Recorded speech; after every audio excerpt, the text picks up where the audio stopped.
días a América Latina y buenas tardes a Europa.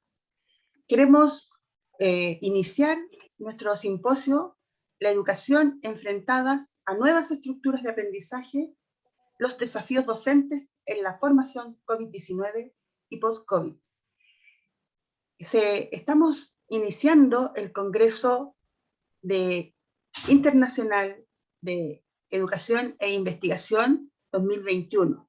Agradecemos a la coordinación que nos hayan dado este espacio para exponer nuestros trabajos y nuestras experiencias educativas frente al tema de la pandemia. También me presento, soy Cecilia Marambio, coordino este simposio, soy doctora en educación, directora de investigación iberoamericano de educación, profesora de la Universidad Andrés Bello, investigador de la Vicerrectoría de Investigación y Doctorado. Bien, la realidad educativa, tanto escolar como universitaria, se encuentra en una incertidumbre. Estamos desde hace casi ya 3 años, desde el año 2019 hasta ahora, con la pandemia COVID-19. SARS-CoV-2 se vino a inundar nuestra realidad y hoy, hace no más de una semana, se ha dado la noticia de que hay una nueva variante muy peligrosa, Omicron, que trae más nuevas variantes. La pregunta era si íbamos a volver a la realidad, a la gran realidad, si vamos a volver a estar nuevamente en las aulas presenciales.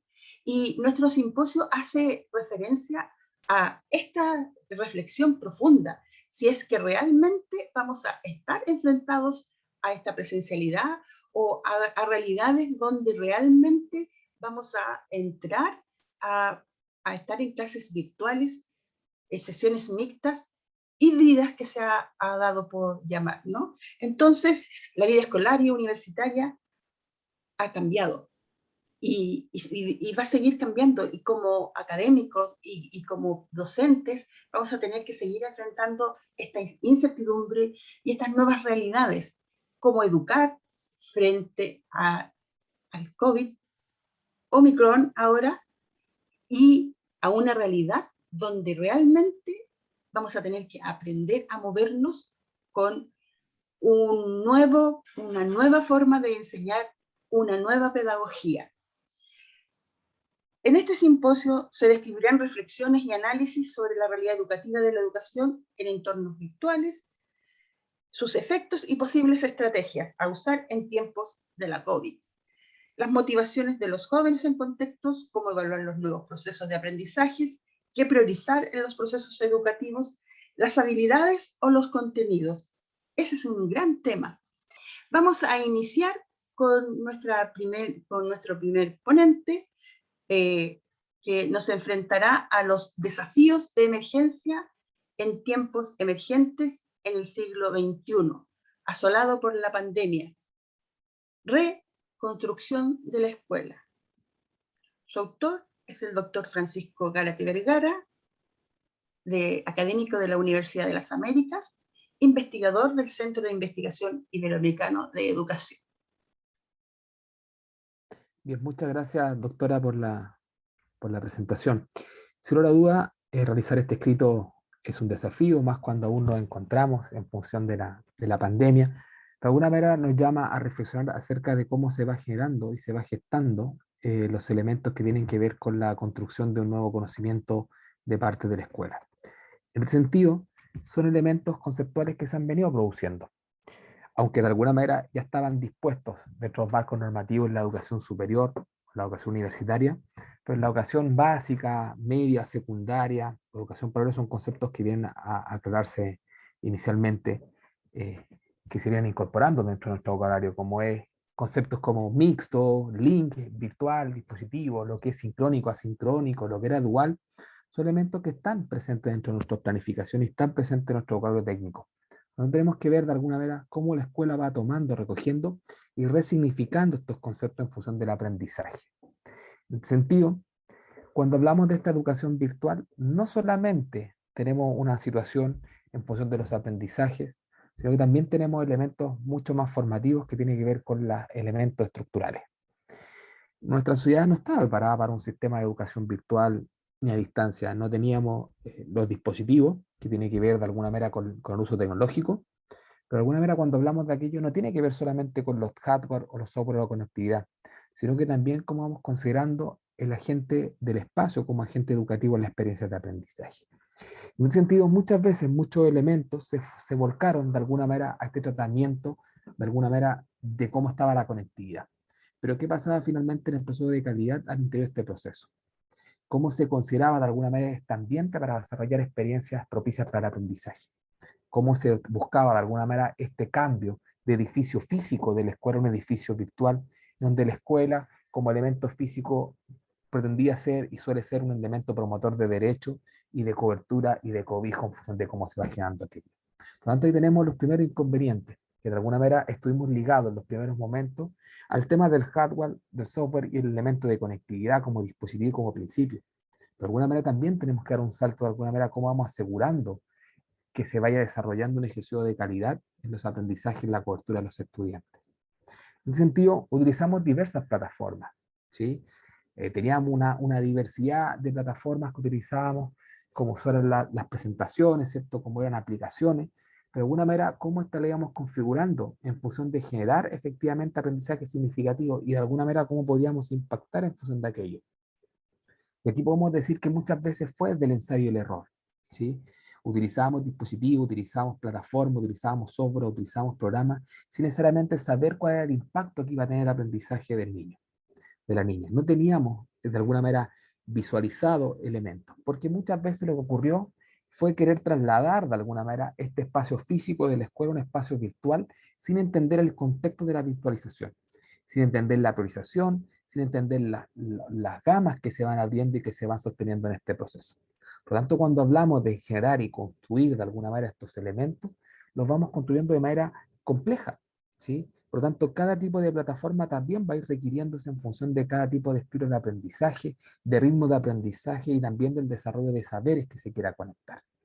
En este sentido, cuando hablamos de alguna manera un método de educación virtual o a distancia, o como fue de alguna manera este sobreseimiento de la escuela como espacio físico en espacio virtual, tenemos que entenderlo también que es una forma de alguna manera que no necesariamente estuvo mediada por el docente, aunque sí, sin lugar a dudas, estuvo intencionada, ¿sí?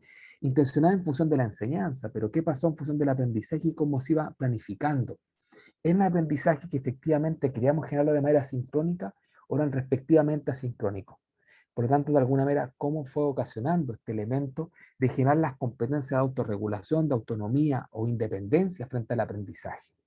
También cómo son los otros factores que van influyendo en el contexto de cómo se va a construir el aprendizaje, ¿cierto? Los distractores, los elementos de concentración o de síntesis que se podían producir. ¿Cómo íbamos relacionando de alguna manera un espacio de participación? En este sentido, la forma de poder llegar fue revisar documentalmente una serie de estudios que hicieron al respecto para poder llegar a ciertas conclusiones respecto de cómo se iba generando este impacto que se iba sosteniendo en función de alguna manera de la documentación que iba saliendo.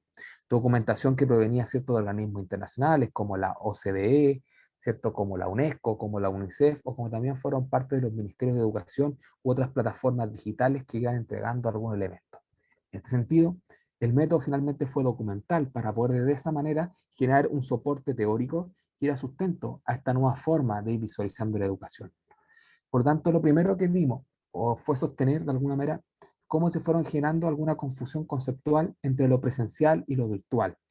Dicho en lo presencial, donde estaba efectivamente lo carácter sincrónico, pero en lo virtual donde también los tiempos eran distintos, que podían ser asincrónicos o sincrónicos.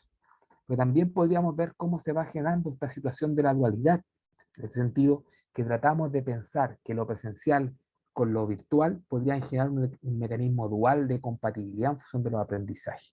En este sentido, es clave poder señalar aquello, porque podría ser dual o mixto, pero era muy distinto a ser híbrido. Y aquí tuvimos una gran confusión epistemológica, de alguna manera no tomando palabras de Axel D. Dickinson, de alguna manera, o de García Canclini cuando estudia la cultura híbrida, y Axel D. Dickinson cuando lo va desarrollando a nivel de la educación, Es como cuando hablamos de algo híbrido, tiene que haber una profundidad más allá de lo mixto, lo dual o de la combinación de lo presencial o lo virtual. Sino que cuando hablamos de lo híbrido, hablamos de alguna manera cómo se va generando esta lógica de articulación o transición en los aprendizajes de los niños y las niñas.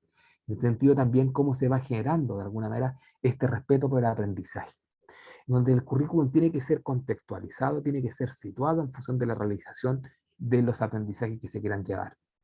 Como de alguna manera también teníamos dificultades con esta generación de apoyo especializado para transformar que esta educación fuera de carácter equitativa. Y aquí no podemos perder de vista aquello, porque la equidad de alguna manera es un sustento de pilar de la educación. Y podemos decir que muchas veces esta educación virtual o en pandemia lo que se llevó de alguna manera es a maxificar los elementos de las brechas digitales que fueron relacionalmente proporcionales al índice de alguna manera de inequidad en función de los aprendizajes de los niños y las niñas. Por otra parte, cómo se iba traduciendo este elemento de capital profesional interno, cómo se iban generando los elementos de autocapacitación entre los docentes para poder configurar, cómo a partir de la capacitación interna de los equipos de trabajo, y aquí podemos hablar de alguna manera de esta ecología de aprendizaje del interior de la escuela, o como diría Santo Guerra, esta escuela que es capaz de aprender de sí mismo, va generando la construcción de estas herramientas a los docentes. Docentes que por su parte no tuvieron una capacitación para poder trasladar este espacio físico a trasladarlo a un espacio virtual. Pero también de alguna manera cómo se tiene que ir trabajando en las redes de cooperación interescuela y también interinstitucionales. Era romper la valla del elemento físico y de alguna manera de utilizar otros elementos u otros recursos que estuvieran a disposición, pero de manera híbrida, de manera complementaria, de manera suplementaria, que fueran de alguna manera generando una interconectividad.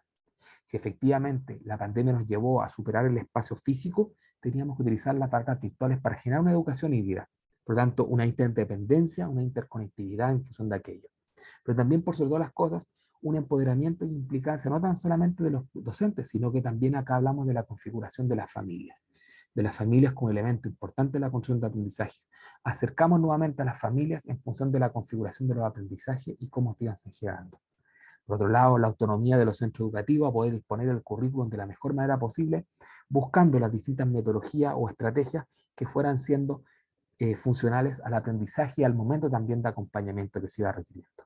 Por lo tanto, efectivamente tuvimos que recurrir a diversas metodologías activas y sacarlas de alguna manera de este elemento físico y llevarlo a un elemento virtual. Análisis de estudio de casos, análisis en función de estudios basados en proyectos o estudios basados en problemas. De alguna manera nos llevó a generar unas nuevas estrategias de enseñanza en función de retroalimentar de una manera distinta, que la información estuviera presente de manera asincrónica para los estudiantes, que ellos pudieran tener la capacidad de indagar, de generar un pensamiento crítico, reflexivo y también indagatorio, de poder generar también mecanismos de participación y socialización entre ellos.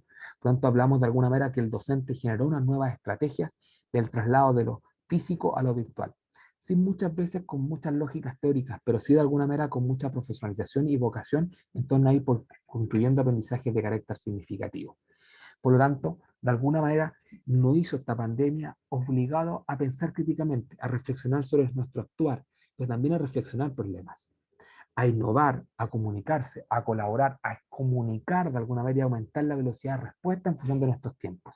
De alguna manera se habla de una aceleración del proceso de las TIC al TEPAC, de alguna manera es una revolución del tiempo en función de 20 a 30 años. Si estábamos en el modelo de las TIC, hoy día hablamos de un modelo del TEPAC, en donde están de alguna manera los saberes y los conocimientos disciplinares, pedagógicos y didácticos interconectados en función del aprendizaje y el servicio del otro. En ese sentido, hablamos hoy día que en función de aquello la escuela no pudo ser reactiva, sino que la escuela tuvo y tiene que ser proactiva. Una escuela que hoy día se enmarca bajo los parámetros de ser una escuela compleja pero también abierta y que permita transformar la realidad. Muchas veces fueron las escuelas los que fueron elementos de contención y transformación también de las familias, la escuela como elemento protector, de una escuela que ya no tan solo era física, sino que era virtual, donde una escuela de alguna manera tenía la conexión más bien con la familia que con los estudiantes, una escuela que superó y transgredió generaciones en función del trabajo, en función de la cooperación. Cooperación que se vio al interior de las familias, cooperación que se vio al interior de las comunidades educativas y cooperación que también se tiene que dar en función de las comunidades locales, como fue el rol de la escuela en estos elementos de pandemia. Pero también de alguna manera no hace ver en lo que señala la OI, la construcción de una aula distinta, con un espacio cultural, como una construcción colectiva que traspase las barreras de lo físico. Por lo tanto, una escuela de alguna manera que no esté solamente regulada, sino que transite de alguna manera la transformación. Una escuela que se asuma de alguna manera de carácter creativa y crítica en la construcción de aquello, donde los docentes puedan ir reflexionando en función de esta configuración de aprendizajes. Por lo tanto, la escuela se implica, es autónoma y es capaz de transformar la realidad en función no como una escuela en sí misma como un espacio físico, sino que también la escuela configurada como una comunidad educativa que es capaz de transformarse desde la comunidad educativa a transformar una comunidad local. Una escuela que estuvo al servicio de una sociedad, una escuela que mantuvo las raíces de la sociedad y de alguna manera que se mantuvo como un pilar fundamental. Por lo tanto, una escuela que transformó nuevas ideas, una escuela que fue capaz de ser constructiva, que fue capaz de generar contención, una escuela que fue capaz de generar de alguna manera un aprendizaje más allá. Por lo tanto, nos queda más que agregar que efectivamente hubo muchos elementos o condiciones, orientaciones que llegaron de los países, de alguna manera que ya habían vivido elementos de pandemia anteriores, en el caso de Chile, con una postergación de 2 meses. También con señalamientos de la OCDE, de la UNESCO, de la UNICEF, con la cantidad de horas de conexión. Pero lo más importante, de alguna manera, es lo que fue capaz de producir la escuela como campo de conocimiento propio. Por lo tanto, más que nunca, la frase de Habermas, que una reforma de arriba hacia abajo, si una innovación de abajo hacia arriba, no creará la escuela del mundo del mañana. Hoy día quedó demostrado que la escuela, con su capacidad de innovación, pudieron generar elementos de transformar y prescindir en la política pública y generar estos elementos de mejora. Muchas gracias, espero que haya gustado la presentación. Agradecemos al doctor Francisco Gárate por su exposición eh, y esta profunda meditación sobre cómo estas clases virtuales se tornan una realidad a las cuales nos debemos enfrentar y cómo hemos ido asociando nuevos conceptos como él nos acaba de decir. Ahora pasamos a nuestro segundo ponente y titulada Motivación de estudiantes de educación subvencionada para estudiar en tiempos de pandemia. Su autor es el doctor Carlos Muñoz Sánchez, segundo Sánchez, de la Universidad Andrés Bello. Desarrollado por los investigadores Segundo Muñoz Sánchez, Ana Karina Viral López y quien habla el doctor Carlos Muñoz Sánchez. Título de esta investigación es Motivación de estudiantes de educación subvencionada para estudiar en tiempos de pandemia. Lo primero es manifestar que existen 3 grandes variables y 3 grandes conceptos utilizados en esta investigación: procesos emocionales y efectos de la pandemia COVID-19, motivación por aprender de los y las estudiantes y las estrategias metodológicas. Procesos emocionales, definido por Álvarez, es un proceso mediante el cual los niños y adultos adquieren habilidades necesarias para reconocer y regular sus emociones. Ese tema es muy importante para el desarrollo y las conclusiones de este trabajo.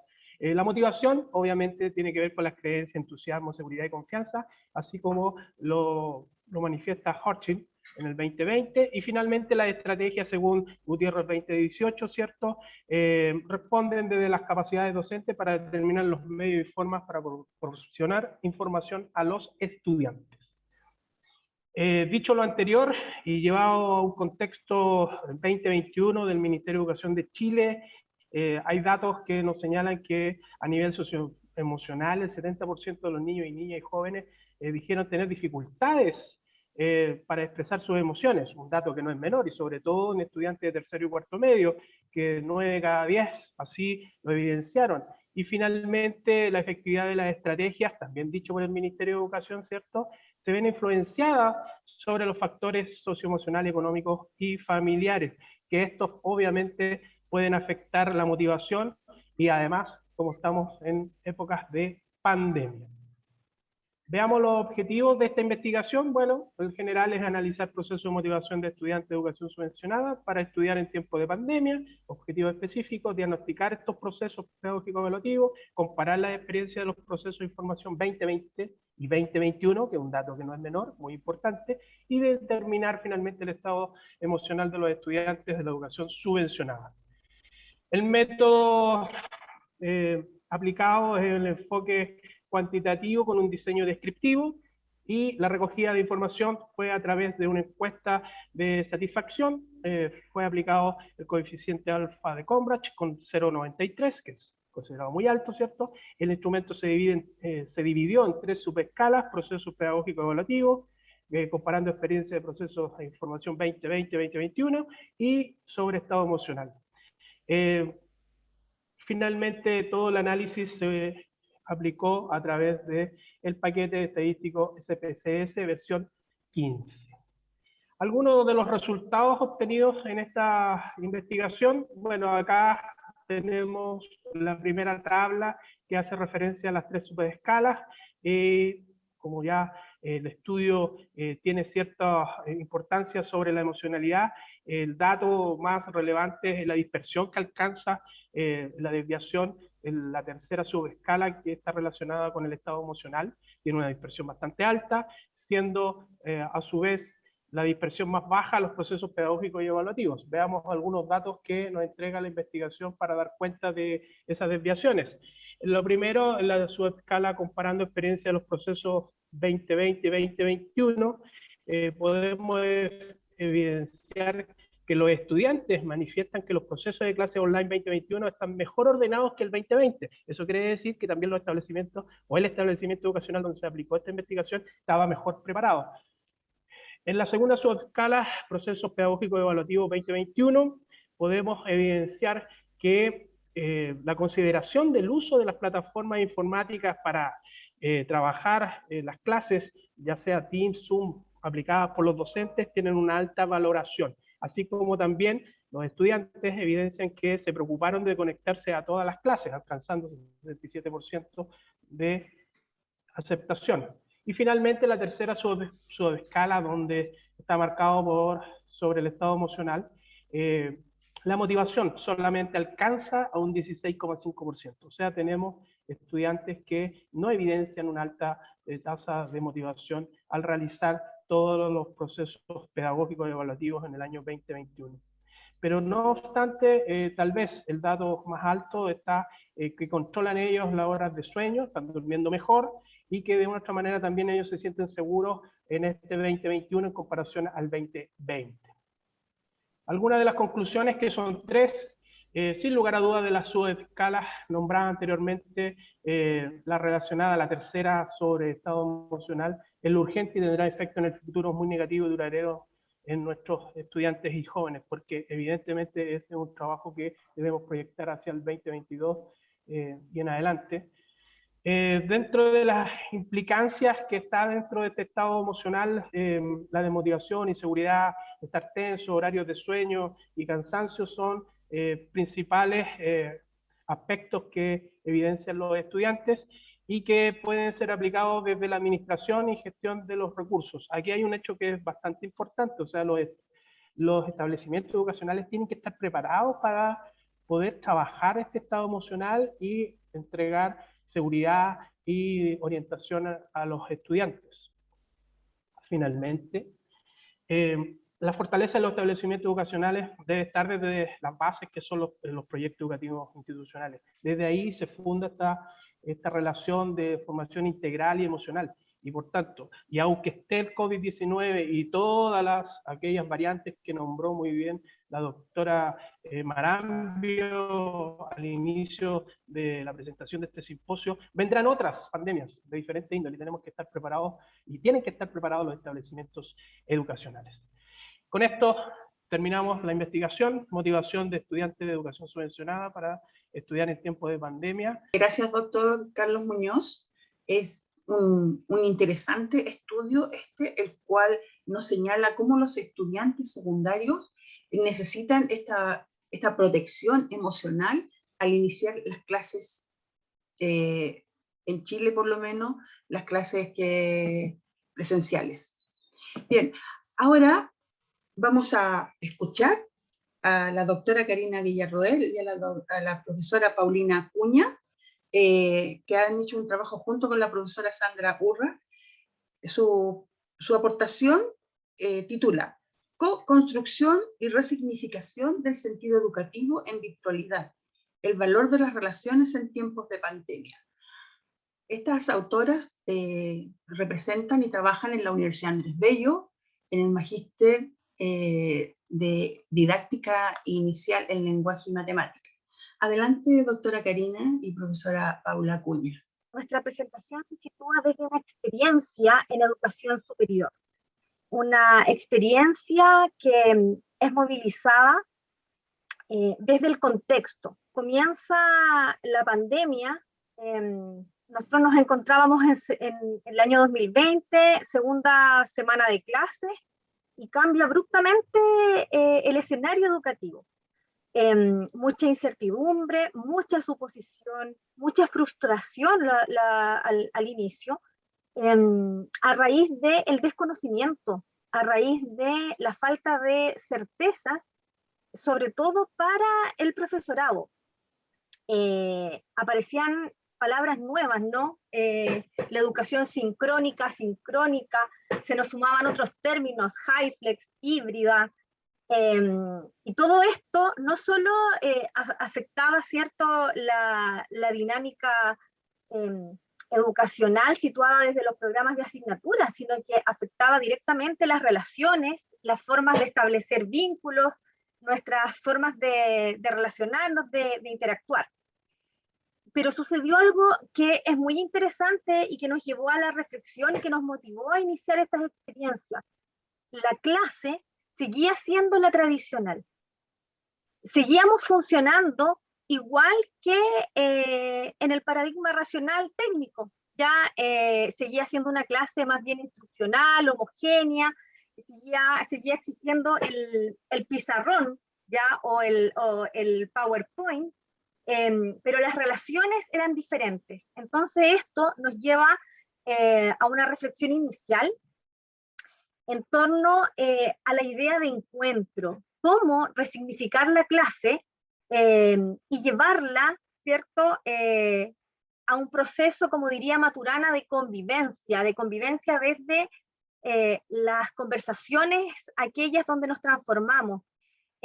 Nos lleva a salir de la idea de una clase situada desde la acumulación de ideas, y nos invita a pensar, como diría Bárcena, desde la educación como un acto que se moviliza a mirar, a escuchar, a disponerse, a elegir, a desear.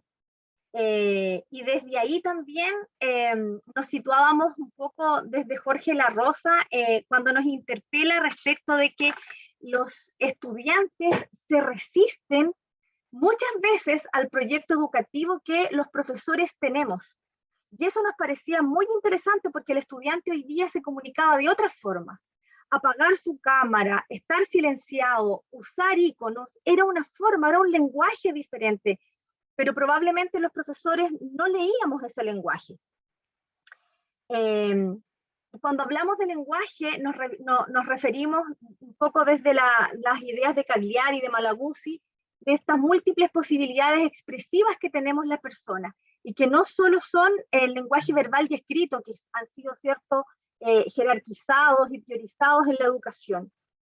Nos aproximamos a la idea de escucha, de disponibilidad y de pausa hacia los estudiantes, y optamos por resignificar la experiencia, desde la idea de Macei y Juárez, que nos dicen que la resignificación de la docencia es parte de la emancipación de nuestras ataduras, ya de esta mirada tradicional y probablemente muy escolarizada que aún tenemos de la educación. Y desde ahí nos situamos en la idea de La Rosa, de cómo desarrollar encuentros que se gesten desde la experiencia, entendido no como eso que pasa, sino como una situación que me pasa, que vivencio, que me emociona. Desde aquí, para esta experiencia, nos situamos dos objetivos: resignificar la clase virtual como un tiempo y espacio de encuentro en el contexto de confinamiento de estudiantes de educación superior, y como objetivos específicos, analizar experiencias educativas virtualizadas desarrolladas en el contexto de confinamiento y develar las tensiones y oportunidades que emergen desde las experiencias educativas virtualizadas en la educación superior. Se llevaba por nombre Nuevos Escenarios, Nuevos Lenguajes. ¿Qué nos sucedía? que estábamos cegados con la programación, estábamos cegados desde algunas ideas, ¿cierto? Algunos prejuicios, algunas ideas que instituyen la clase tradicional y que finalmente obstaculizaban la idea de este docente autónomo, creativo, que tiene cierta oportunidad de transformar y de cambiar su clase. Entonces, esta primera experiencia se sitúa en el taller pedagógico 1, asignatura de primer año de los estudiantes de pedagogía, donde se persigue que los estudiantes analicen la escuela en sus dimensiones espaciales y sociocontextuales. ¿Cómo es que se resignifica la clase? ¿Cómo es que esta experiencia nos permite salir de la escuela tradicional y movernos hacia el encuentro y hacia una experiencia? Desde el uso de narrativas autobiográficas, desde el uso del cine, de fotografías, desde el trabajo con objetos, desde el diseño de recursos visuales, ya como revistas, noticiarios, programas televisivos, desde el uso del lenguaje audiovisual. Y aquí me quiero detener, ¿cierto? En un solo ejemplo, la creación de los estudiantes de algunas listas de música, de playlists, o también de algunos CDs, y por supuesto, unido a ello, también la diagramación de algunas carátulas. Lo que les quiero mostrar es que cambiamos la idea de la clase. Nos encontramos desde los lenguajes musicales de los estudiantes. Acogimos sus ideas que se vinculaban a la música. Sucedió algo bien interesante. Ellos, a medida que presentaban el lenguaje desde la música, iban estableciendo relaciones con los contenidos de la clase, ya que es lo que está instaurado, ¿cierto?, en el programa de asignatura, pero a su vez emergían situaciones de amor, de humor, ya emergían proyecciones, tensiones, amarguras que tienen desde la escuela. Entonces, finalmente sucede lo que la Rosa señala, ya la clase no es algo que pasa, sino que es algo que me pasa, algo que yo vivencio, que siento, y que me permite ir en reconstrucción. Entonces comienza a emerger la singularidad del estudiante, empieza a emerger, ¿cierto?, esa idea que trae de escolaridad, de esa carga de 12 años de escolaridad, que para un estudiante de pedagogía es muy fuerte, porque el estudiante tiene que desaprender aquello que trae para poder aprender algunas bases, algunas ideas que lo van a llevar a ser un futuro profesor.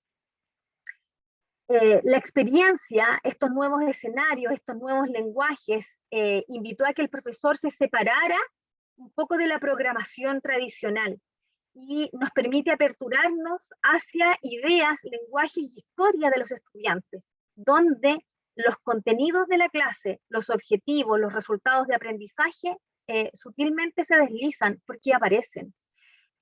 Aparecen, pero ya como una idea que constituye un sentido de aprendizaje para ellos.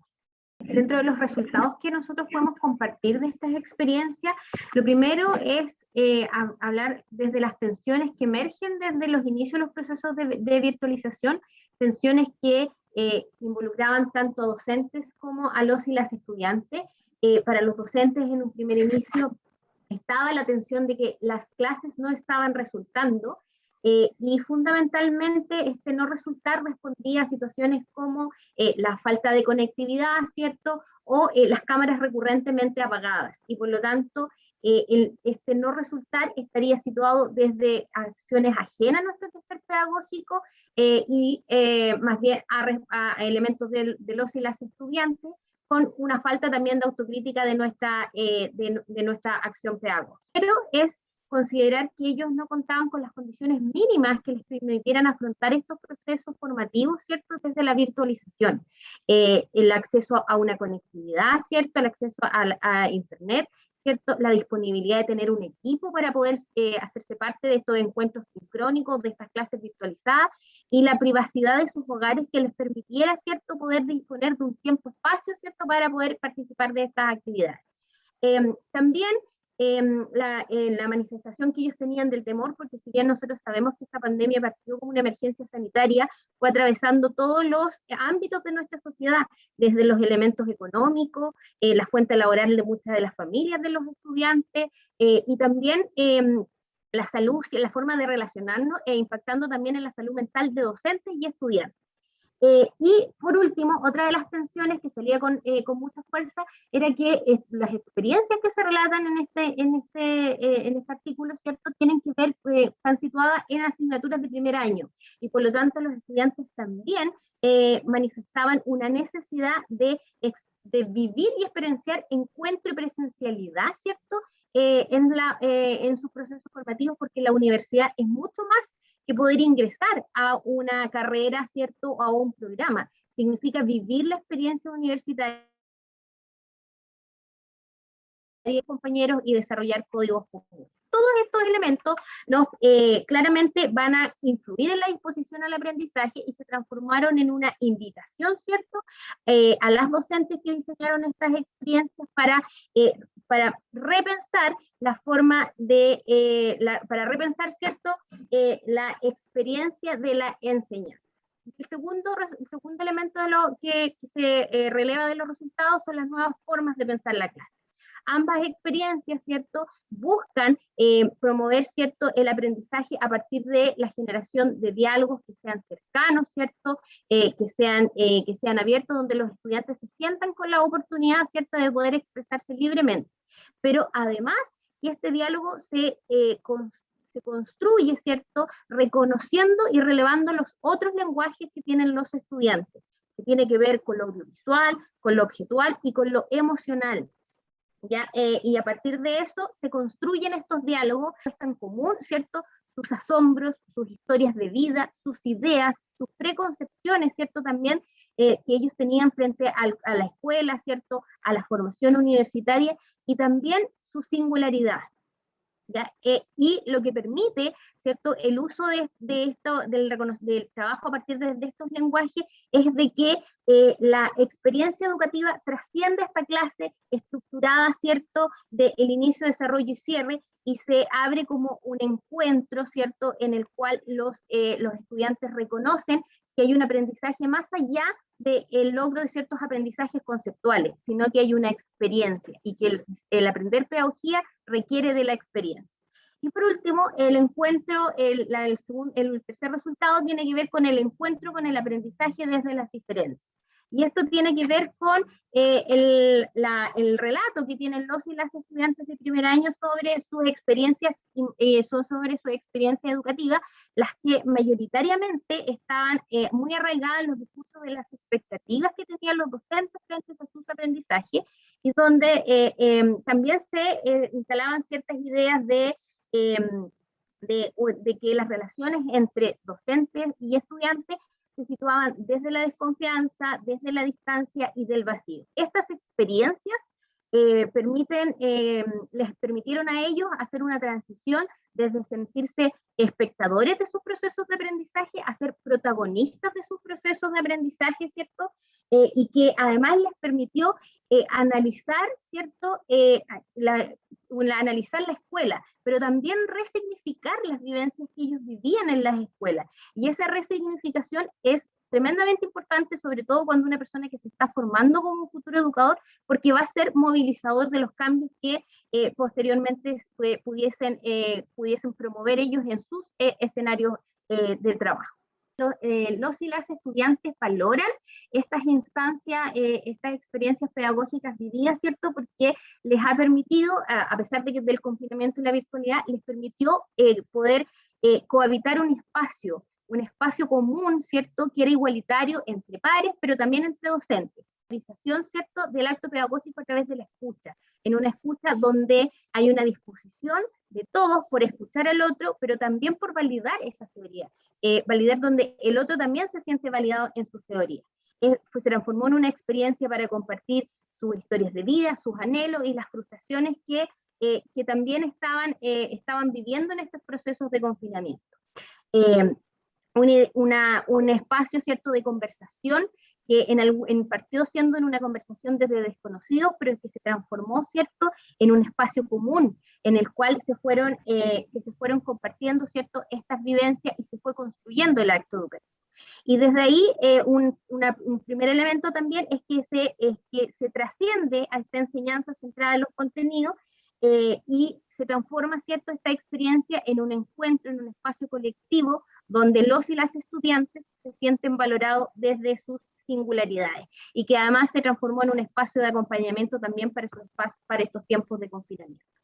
Pedagógicas tradicionales no responde a los verdaderos intereses que tienen los y las estudiantes, aquello que ellos quieren aprender, aquello que ellos se cuestionan, aquello que les parece desafiante a sus preferencias, sino que está muy enraizada la idea de la escuela tradicional, ¿cierto?, donde otros deciden por aquellos que aprenden qué y cómo tienen que aprender.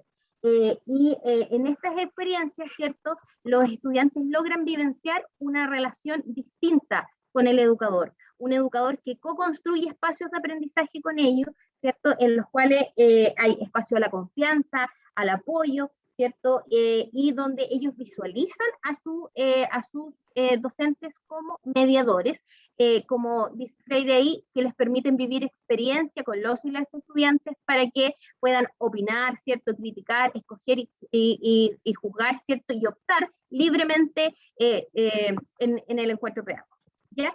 Y por último, ¿cierto?, está un último elemento, ¿cierto?, está en que el uso de estos dispositivos, ¿cierto?, de estos dispositivos como audiovisuales, objetos, ¿cierto?, no son dispositivos que se explican solos. O sea, cuando los estudiantes hacen esa selección, es muy importante también el relato que ellos construyen a partir de ese recurso audiovisual, ese objeto, y eso los invita, ¿cierto?, a la construcción de una narración personal en una primera instancia, pero después colectiva, y que va tomando cierto sentido tanto para los docentes con los y las estudiantes, invitándonos, ¿cierto?, a reconocer de que el confinamiento se transformó hoy día actualmente en nuestra cotidianidad, y que nos invita a un espacio de innovación para abrirnos, ¿cierto?, a otras formas de ver y de resignificar el acto educativo, pero que no podemos quedarnos, ¿cierto?, en cierto espacio virtual o físico, sino que es poner siempre en el centro el valor del encuentro como un elemento esencial del acto educativo, ¿ya? Que es un espacio de apertura, de reconocer nuestras identidades, nuestras singularidades, pero también de reconocernos y transformarnos. Y que esto es el utilizar, ¿cierto?, el uso de otros lenguajes, el reconocer los otros lenguajes de los estudiantes también nos invita, ¿cierto?, a la construcción de un diálogo que nos permita relacionarnos y construir códigos comunes. Bien, muchas gracias a la doctora Karina Villarroel y a la profesora Paula Cuña por esta reflexión profunda y por compartir esta experiencia sobre cómo resignificar el aula virtual. Ahora vamos a escuchar a la profesora Magdalena Vargas Claro. Su aportación es el impacto del dossier multimedial en los sílabos de ingeniería bajo aula invertida en tiempos de COVID. Ya, la autora es la profesora Herminda Magdalena Vargas Claro y un estudiante de ingeniería, Víctor Medina Acevedo, de la Universidad Andrés Bello, y la profesora Magdalena pertenece al Centro de Investigación Iberoamericano de Educación y también a la Universidad Andrés Bello. Adelante, profesora Magdalena.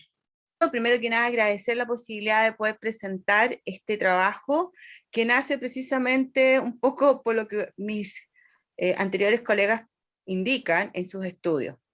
Al pertenecer a una facultad de ingeniería que no necesariamente está vinculada con los temas directamente con educación, aun cuando hacemos docencia, implicaba preguntarse muchas cosas. Entonces, en este sentido, con Víctor, que es un estudiante de último año que estamos trabajando otros temas, surgió precisamente este cuestionamiento. ¿Se necesita realmente un dossier multimedial en los sílabos de ingeniería bajo aula invertida en tiempos de COVID? Bueno, ¿por qué surgió esto? Porque los profesores de la Facultad de Ingeniería dictaban más o menos en un 60% por primera vez un curso en modalidad virtual. Es decir, no tenían experiencia. Segundo, muchos en este estudio de opinión consideraron que tenían que la necesidad de un trabajo colaborativo, sobre todo con expertos, porque había muchas cosas que se estaban desarrollando bajo la lógica de la experimentación. Cuando comenzamos a preguntarles sobre la didáctica que usaban, tradicionalmente en el mundo de la ingeniería nosotros usamos todo lo que dice relación con el ABP, métodos de trabajo, de proyecto, basado en problemas. ¿Y qué se hizo? Se reconvirtió sobre la base de una idea más o menos que pudiera resultar, pero no se sabía a ciencia cierta si lo estaban haciendo bien o si realmente la didáctica utilizada en un entorno virtual efectivamente estaba produciendo la enseñanza-aprendizaje. Tal como dice Cuenca en un paper que publica en el año 2016, el rol del docente en la era digital era un tema que ya se venía instalando, pero que poco se había desarrollado y que requería muchas habilidades que se tenían que comenzar a incorporar en todo aquel que se quisiera dedicar a la docencia. Martínez Ávila, en el papel del docente en los entornos de aprendizaje, menciona precisamente que no es lo mismo enseñar en entornos tradicionales que en entornos virtuales, y que por lo tanto la lógica, la estrategia, la didáctica tenía que provocar un cambio significativo en la forma en cómo teníamos que repensar estos procesos de enseñanza, sobre todo en ámbitos de ingeniería. Zambrano nos habla del nuevo rol del profesor y del estudiante en la educación virtual, mirado desde la perspectiva de cómo tienen que ser las formas de relacionamiento y de trabajo para medir que efectivamente los aspectos técnicos se estuvieran generando dentro del proceso educativo que nuestros ingenieros van a recibir a través de su carrera. Bueno, la CEPAL acaba de publicar el año pasado La educación en tiempos de pandemia COVID, donde hace una serie de reflexiones y críticas precisamente a todos estos problemas que hoy nosotros veíamos en el año 2020 con COVID en marcha y que pensamos que se iba a comenzar a mejorar en 2021 y la verdad es que se avanzó, pero falta mucho por hacer. Cuando le preguntamos a los estudiantes si ellos trabajaban cursos bastante específicos o técnicos con ámbitos virtuales, el 90% dijo que sí, pero que los cursaba por primera vez, es decir, cursos de alta exigencia comenzaban a tener, en este caso, procesos digitales. Y ellos consideraban, en este estudio de opinión, que en este caso los académicos y los docentes tenían que centrarse en el proceso de enseñanza-aprendizaje de los estudiantes por cuanto ellos veían una falencia ahí. Por lo tanto, pareciera ser que la crítica venía hacia el proceso de enseñanza-aprendizaje. Y cuando les preguntábamos si estos cursos que son de alta exigencia y de alta especificidad, cuando se usaba, por ejemplo, el modelo ABP que ellos conocían en mundos tradicionales, pero que ahora se llevaban a mundos virtuales, sobre cómo se estaba generando el modelo educativo, ellos pensaban que todavía era útil, les hacía mucho sentido en la formación para un ingeniero. Por lo tanto, digamos, el método ABP no era desestimado por nuestros estudiantes. Ahora, en este estudio lo que hicimos fue, primero, tratar de diseñar un dossier para los docentes en entorno virtual de aprendizaje, basándonos en el ABP, que es algo que ellos validaban, pero usando el método activo participativo, que es más o menos lo que la universidad ha declarado, digamos, en su estructura educativa. Esto para un curso específico que es de finanzas corporativas para las carreras de ingeniería civil. Los objetivos específicos fue conocer las conductas de entrada de los docentes y los estudiantes, elaboramos un dossier basándonos un poco en la parte técnica y en la parte más bien pedagógica, para luego evaluar con expertos qué opinaban de este dossier, y después vimos un poco la aplicación a nivel piloto, para ver qué tal se recepcionaba tanto por parte de los académicos como por parte de los estudiantes. Bueno, el método fue, primero diseñamos este dossier en la línea económica financiera para la Facultad de Ingeniería, se hizo un estudio de opinión, tanto para estudiantes como para docentes, en varios cursos que son de alta especificidad, como yo les comentaba. Este análisis que obtuvimos, que claro, también nosotros lo hicimos estadísticamente con el SPSS, diseñamos el dossier a partir de lo que ahí se obtenía como resultado. Los expertos evaluaron este dossier para ver si realmente podía ser útil y qué cosas había que perfeccionar desde la lógica más bien pedagógica, más que técnica. Se socializó con los docentes de la Facultad de Ingeniería para que pudieran ver si lo podían aplicar, y se hizo el piloto. Bueno, cuando realizamos todas estas actividades, el 70% de los docentes de la línea formó parte del proceso, el 80% de los estudiantes también formó parte del proceso. Se elaboró el dossier, este dossier se hizo con una unidad en donde nosotros teníamos que aplicar el ABP para ver qué tanto cambiaba el antes y después, digamos, de la incorporación de modelos pedagógicos a través del dossier, donde nosotros les dábamos herramientas para trabajo multimedial y para trabajar estrategias que tenían que ver con, por ejemplo, educación en modelos digitales. Aquí, esto era, por ejemplo, esto es solo un ejemplo de una unidad muy preliminar, donde nosotros les dábamos el semana a semana, les dábamos algunos tips, la construcción de herramientas didácticas que ellos podían usar, se les hacía un control de seguimiento para ver si realmente se les hacía fácil o se les complicaba el proceso, para poder ayudarnos entre todos colaborativamente, sobre todo los que no manejaban herramientas. Bueno, los resultados que obtuvimos de esta aplicación fue lo siguiente. En general podríamos decir que más o menos en un 80% el dossier era validado por nuestros pares, les parecía que era una herramienta útil, sobre todo para los que no manejaban tecnología en absoluto.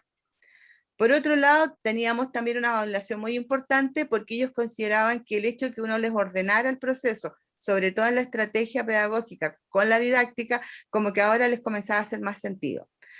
Les pareció que el diseño que presentamos, porque esto es un dossier, yo aquí no lo quise exponer completamente, les parecía que era bastante fácil de seguir, tanto en lo técnico como en lo pedagógico. También les pareció que habían herramientas tanto de evaluación como de control, que eran las actividades formativas, que por primera vez comenzaban a usar, que no las tenían, y les parecía que eran bastante útiles para medir cómo los estudiantes realmente comenzaban a avanzar. Y también vimos que las actividades que se presentaron, bueno, fueron perfeccionadas tanto en lo técnico como en lo pedagógico, y el dossier contaba con objetivos claros para ellos, que era el medir por unidad los aprendizajes que esperábamos técnicamente para nuestros futuros ingenieros. Y en general, cuando analizamos ya el resultado final de los cursos, veíamos que la praxis financiera usando tecnología, más la ingeniería, que es la parte técnica que dábamos nosotros, más la academia, que es esta parte nueva de enseñarnos y enseñar entre todos colaborativamente en un ambiente virtual, comenzaba a tener un ejercicio de la profesión totalmente distinto en términos de que no solamente servía para educar y enseñar y generar aprendizaje en ingenieros, sino que también esto lo estábamos llevando a la empresa como una forma nueva de poder interpretar también a nuestros colaboradores, es decir, cómo aprenden las personas que hoy día se ven enfrentadas a estos mismos modelos, pero que tienen menos tiempo para incorporarse. Entonces, vieron que eso también era una cosa que les aportaba. En cuanto a la concreción del dossier, efectivamente permitió generar mayor colaboración, impacto en cuanto al trabajo académico. También se podía entender mucho mejor qué significaba educar en entornos virtuales. Esto le provocó un desafío tremendo a muchos de nuestros docentes, especialmente aquellos que no les gustaba o no estaban extremadamente vinculados con la tecnología. La vinculación era necesaria y por lo tanto las herramientas digitales las comenzamos a compartir, y también era importante que ellos conocieran la idea de que el trabajo colaborativo permanente implicaba además un medio de comunicación instantáneo, principalmente por las distintas falencias que a veces se producen cuando uno comienza a trabajar con estas herramientas, por desconocimiento, porque se actualiza muy rápido. Entonces, entre todos tenemos que ir aportando para que se construya, digamos, un conocimiento entre los docentes para que podamos trasladar de mejor manera a nuestros estudiantes los objetivos de aprendizaje, enseñanza-aprendizaje que nosotros queremos. Bueno, como equipo se valoró mucho, digamos, el que esto pudiera ser atendido de esta forma. Ahora, las preguntas que ellos se hacían post, digamos, de que vivimos esta experiencia fue, pero ¿qué pasaría, por ejemplo, con la enseñanza-aprendizaje en aquellos cursos que nunca habían sido diseñados en modalidad virtual? Porque nosotros intervenimos el sílabo, cambiamos muchos aspectos de lo tradicional al mundo de enseñanza virtual. Entonces, la pregunta era, ¿y qué pasa con los cursos previos que nos tienen que alimentar estos cursos que son de mayor exigencia? También tienen que ser modificados esos sílabos y tener una apertura a la incorporación de muchas otras herramientas y también de un trabajo más colaborativo entre los distintos profesores o académicos que tributan a nuestros cursos de alta exigencia. La siguiente pregunta que se hacían era, bueno, ¿cómo el docente podría saber si realmente sus herramientas didácticas se estaban adaptando de buena manera, sobre todo el ABP, en estos entornos virtuales en donde nosotros habíamos hecho cambios, pero no estábamos seguros de que eso realmente estaba dando resultados? Bueno, hoy día, post ya las evaluaciones y habiendo aplicado estos métodos, uno puede saber efectivamente que sí, que los estudiantes sí fueron capaces de aprender. Lo verificamos en aula también usando herramientas digitales como Whiteboard, por ejemplo. ¿Qué debe enfatizarse en las aulas virtuales? Por ejemplo, ¿será el método activo participativo realmente eficiente para seguir insistiendo en eso? Bueno, nuestros resultados fueron que ex ante, durante y ex post COVID, vamos a seguir en lo mismo, tenemos que seguir capacitándonos permanentemente en herramientas digitales. Tenemos que ser acompañados por expertos para métodos de enseñanza que tengan que ver con entornos virtuales de aprendizaje, especialmente con aula invertida, porque el método activo participativo funciona muy bien en el aula, pero nos dimos cuenta que no funciona tan bien en virtualidad, pero sí el aula invertida. Esto implica un trabajo colaborativo. Cuando el dossier nació como un orientador, la verdad es que tuvimos que trabajar fuertemente con una cosa que se llama el método pedagógico en EVA.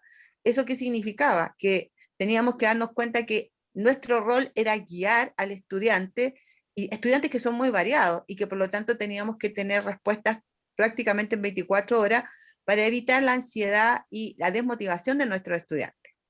También nos dimos cuenta que el método ABP que se usaba y que nosotros adaptamos, que posteriormente tuvimos que perfeccionar con apoyo de los expertos, tenía un impacto real en el aprendizaje de los ingenieros. Y finalmente pudimos comprobar que hay resultados muy satisfactorios, sobre todo en ese método, con la mezcla de aula invertida. La didáctica digital fue clave. Tuvimos que agregar muchas herramientas digitales y ellos tuvieron que aprender también, nuestros pares, para que realmente los procesos de enseñanza-aprendizaje en ingeniería tuvieran un resultado esperado.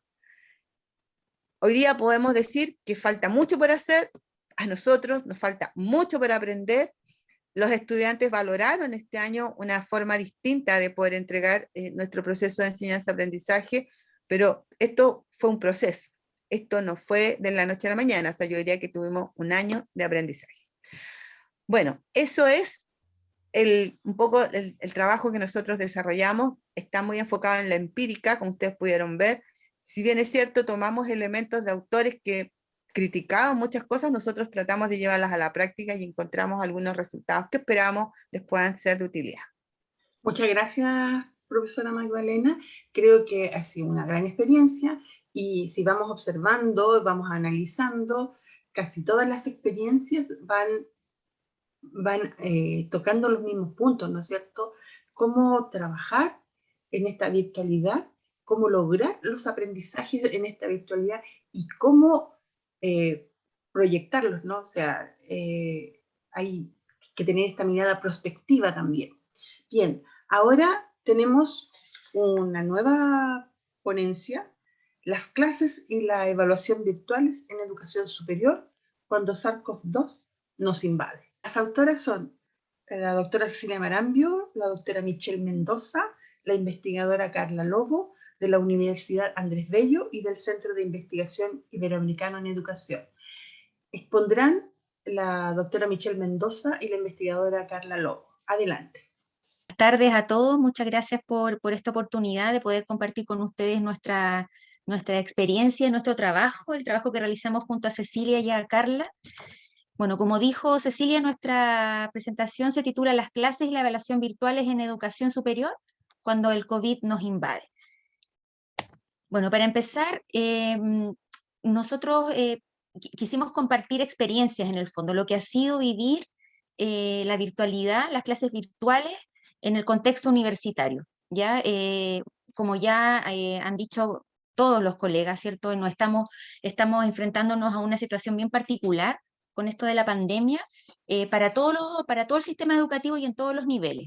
Se han presentado brechas digitales y educativas que son súper importantes y esto ha significado también un desafío para el proceso de enseñanza-aprendizaje y no solo para los estudiantes, que son quienes tienen que acostumbrarse a esta nueva modalidad para aprender, sino también para nosotros como docentes que tenemos que ajustarnos a estos nuevos desafíos y a las necesidades que tienen los estudiantes de hoy en día, para poder seguir aprendiendo y adquiriendo los conocimientos que requieren en su formación profesional. A partir de esto, con Cecilia y Carla quisimos dar a conocer las experiencias que tuvimos para trabajar la virtualidad y potenciar los aprendizajes en nuestros estudiantes a partir de todo lo que se ha estado viviendo en este último tiempo. Bueno, el objetivo general de nuestra ponencia es describir nuestras experiencias sobre el trabajo que realizamos durante el periodo 2020-2021 en el ejercicio de nuestra docencia universitaria, dando luces acerca de cómo nosotros enfrentamos algunos desafíos y limitaciones en el proceso de enseñanza y aprendizaje que tuvimos con nuestros estudiantes universitarios en el contexto de la institución del Andrés Bello, donde trabajamos hoy en día. Bueno, en cuanto a la metodología, como es la presentación de experiencias de aprendizaje, experiencias pedagógicas, perdón, nosotros en primer lugar realizamos una breve contextualización de dichas experiencias, de cada una de estas experiencias, que son 3, y luego especificamos cómo fueron diseñadas y ejecutadas estas experiencias, en cuanto a la metodología, el sistema de evaluación, etc. Voy a comenzar detallando la primera experiencia que corresponde a la experiencia desarrollada por la doctora Cecilia Marambio en el contexto de la asignatura de formación ética y ciudadana. Ya esta experiencia se titula Aula sincrónica, proceso de aprendizaje y evaluación en alineamiento curricular. Bueno, esta experiencia se desarrolló en la Universidad Andrés Bello, en jornada vespertina, ¿cierto? Esta asignatura se impartía una vez por semana durante 3 horas semanales, ¿ya? Y participaron en esta asignatura 31 estudiantes. Dentro de lo que caracteriza esta asignatura es que se busca el logro de aprendizaje. Está como organizada en función de logros de aprendizaje. Entonces, el foco principalmente está en que los estudiantes sean participantes activos dentro de su proceso formativo, ¿ya? Y dado el contexto, ¿cierto?, que de la virtualidad, se buscó como otras formas de que los estudiantes adquirieran estos conocimientos. La lectura, por ejemplo, la lectura comprensiva de texto fue un gran desafío, porque claro, en la presencialidad es distinto trabajar con los estudiantes que cuando es virtual, o sea, dejarlos solos para que ellos trabajen con los textos y los comprendan es un desafío aún mayor. Entonces, bueno, la doctora Cecilia optó por realizar un trabajo que primero era individual, donde los estudiantes tenían que leer sus textos, ¿cierto?, de manera comprensiva e individual, con preguntas que guiaban la comprensión de los textos, y luego en las sesiones, ¿cierto?, virtuales sincrónicas, se realizaba un conversatorio, ya donde en este conversatorio, ¿cierto?, se discutían las preguntas que guiaban los textos y se llegaba a un acuerdo, ¿cierto?, como en la comunidad, dentro de la comunidad que se formó en la asignatura, para llegar a resolver las interrogantes que se planteaban dentro de cada texto. Bueno, esto dio como resultado, ¿cierto?, que luego los estudiantes tenían que dar cuenta de los aprendizajes que ellos lograron y para ello ellos recibían una rúbrica en la cual tenían súper claro cuáles eran los dominios que ellos debían de alcanzar, ciertos dominios de aprendizaje que ellos debían alcanzar, además de las instrucciones de trabajo. Bueno, este trabajo fue bastante enriquecedor para los estudiantes, porque al ver los resultados al final de la asignatura, se pudo observar que efectivamente hubo bastante, o sea, como que aumentó el logro de los aprendizajes. ¿Ya? A partir de la participación de los estudiantes en los conversatorios, donde se discutían los textos a partir de preguntas que guiaban a la reflexión, hubo un aumento, ¿cierto?, en el logro de los aprendizajes y los estudiantes valoraron bastante esta metodología de trabajo. ¿Ya? Y bueno, la doctora Cecilia Mariama, a partir de esta experiencia y de otras más en las que ha participado, ha propiciado también el encuentro en diversas instancias, en conversatorios, simposios, etcétera, donde ha dado a conocer esta y otras experiencias que han resultado exitosas para el aprendizaje de los estudiantes en el contexto de la virtualidad. Bueno, por mi parte, bueno, yo desarrollé esta experiencia en el marco de la asignatura de Metodología de la Investigación Educativa que se imparte para los estudiantes de la carrera de Pedagogía Básica en la Universidad Andrés Bello. Había un contenido en particular que quise trabajarlo de forma distinta, que era en la parte de la metodología cualitativa, cómo ellos iban a adquirir el conocimiento teórico y práctico acerca de los diseños y las técnicas de producción de datos. Entonces, me pareció que lo más adecuado, dada la virtualidad y que había que innovar un poco, ¿cierto? Lo más adecuado para los tipos de estudiantes que yo tenía, que eran chicos de tercer año de pedagogía básica, era aplicar el aula invertida. Ya esta metodología es súper valiosa, como ustedes ya lo saben, lo deben conocer, porque se invierten los roles educativos. Entonces aquí el protagonista es el estudiante y el docente, en este caso yo, actúa solamente como guía, ¿ya? Para ir como mediando en estos aprendizajes. Bueno, ¿qué pasó? En la asignatura, ¿cierto? Se dividieron los contenidos, ya sean los diseños o las técnicas de producción de datos, se dividieron en grupos, ¿cierto? Los temas, por ejemplo, a un grupo le tocó los tipos de entrevistas, semiestructurada, abierta, grupal, individual, etc. Ellos tenían que investigar. Al otro grupo le tocó, no sé, técnica de producción, un diseño, la teoría fundamentada, por ejemplo. Entonces, cada grupo tenía que indagar, porque ellos ya conocían técnicas de indagación para buscar datos, información en bases de datos, etc. Entonces, tenían las herramientas ya para poder realizar esa búsqueda por grupo, y luego cada grupo recibía tutorías personalizadas para poder ver cómo había sido esa indagación, cómo iba, qué habían encontrado, qué información les parecía que era positiva o no. Y luego también había una retroalimentación que era a nivel de curso, ¿cierto? Donde los compañeros daban a conocer qué técnicas habían utilizado de las que ya conocían para buscar la información que a ellos más les parecía pertinente para luego poder preparar ese material, primero en un informe, ¿cierto? Dando cuenta, describiendo la técnica o el diseño cualitativo en un informe, obviamente contaban con una pauta, una rúbrica para saber qué esperaba yo de ellos en ese informe, y luego eso tenían ellos que exponerlo, o sea, a cada grupo le tocaba, como si hubiese sido yo, ¿cierto? Explicarle a sus compañeros la técnica o el diseño cualitativo que le tocó investigar, indagar, y luego explicarlo. Obviamente el resto de los compañeros tenía que estar presente, salían dudas, por lo tanto cada grupo tenía que manejar muy bien su tema para poder resolver las dudas de sus compañeros.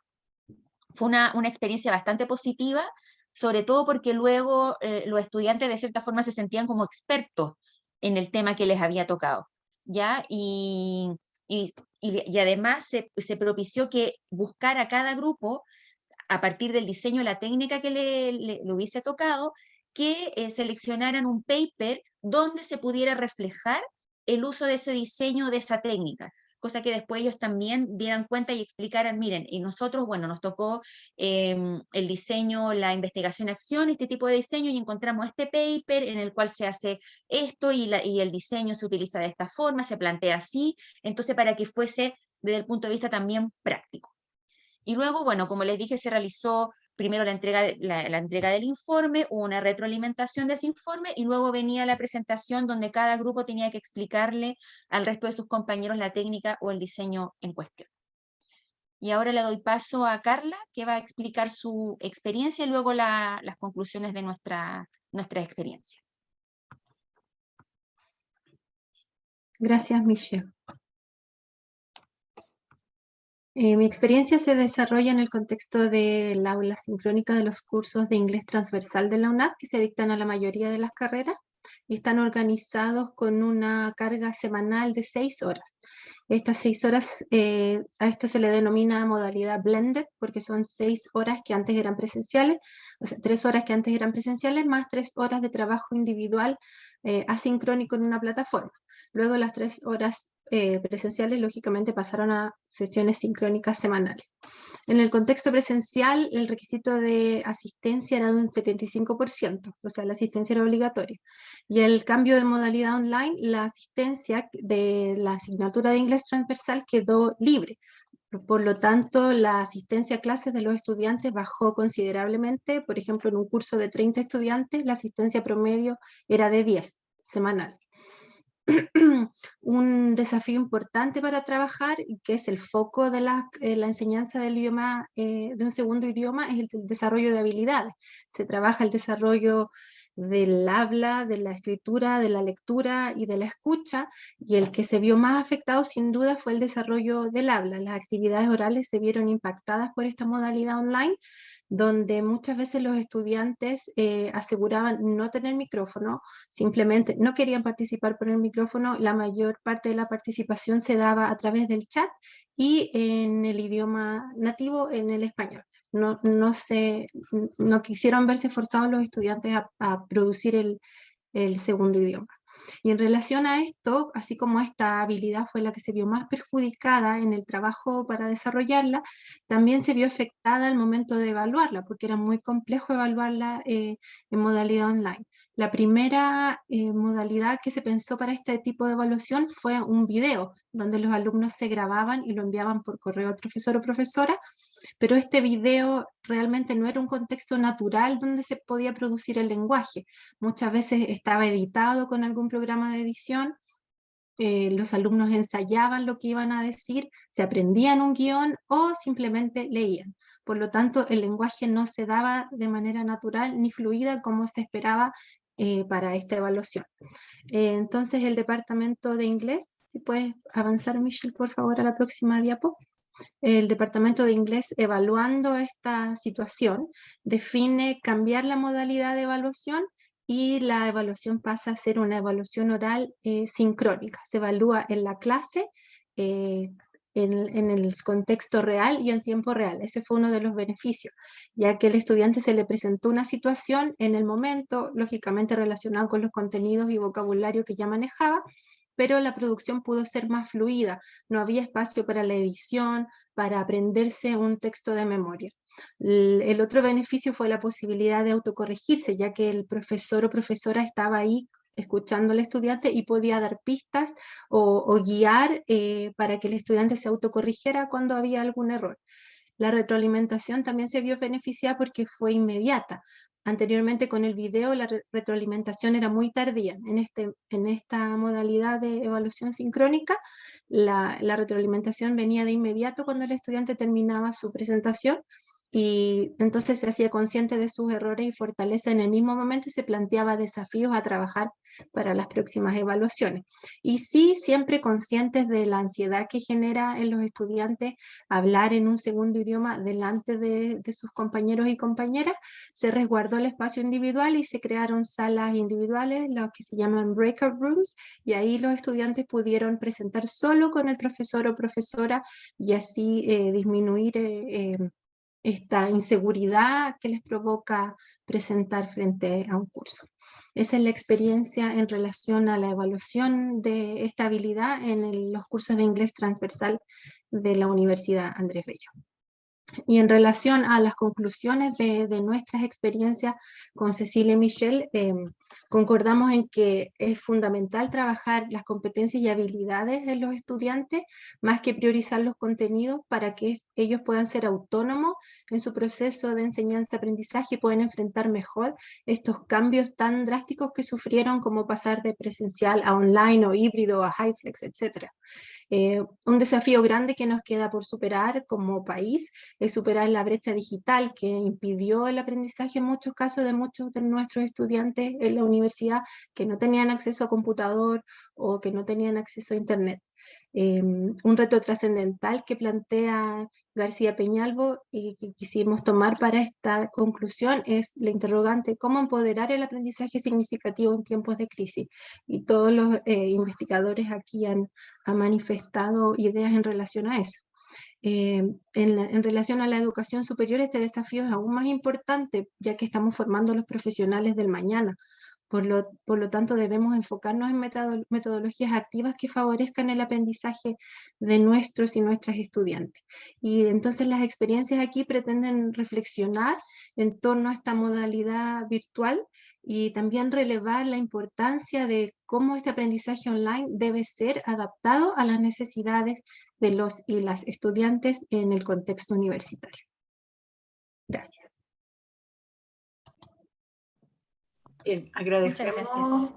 agradecemos a la doctora Michelle Mendoza y a la investigadora Carla Lobos por estas experiencias que nos han presentado, y quisiera hacer como una síntesis de todo lo que hemos escuchado, todas las experiencias que nos enriquecen como investigadores, como académicos, como docentes, y que también que hemos querido exponer para hacer una reflexión y también para apoyar a muchos docentes que están en nuestra misma situación, ¿no es cierto? Que de la noche a la mañana nos vimos enfrentados a cómo trabajar en la virtualidad, cómo lograr desarrollos de aprendizaje, y que los hemos ido desarrollando conjunto con todos. Y el compartirlo nos hace crecer y desarrollarnos. Ahora, está claro que esto es una formación continua, como todos los han dicho. No, que expongamos nuestras experiencias no significa que lo sabemos todo, significa que hemos hecho una apuesta y nos ha resultado, y por eso la compartimos. ¿Ya? Pero como decía la profesora Magdalena, tenemos que seguir formándonos, y tenemos que seguir formándonos en materia tecnológica. ¿Ya? Y por otro lado, darnos cuenta que la situación global del planeta no acaba con la vacuna.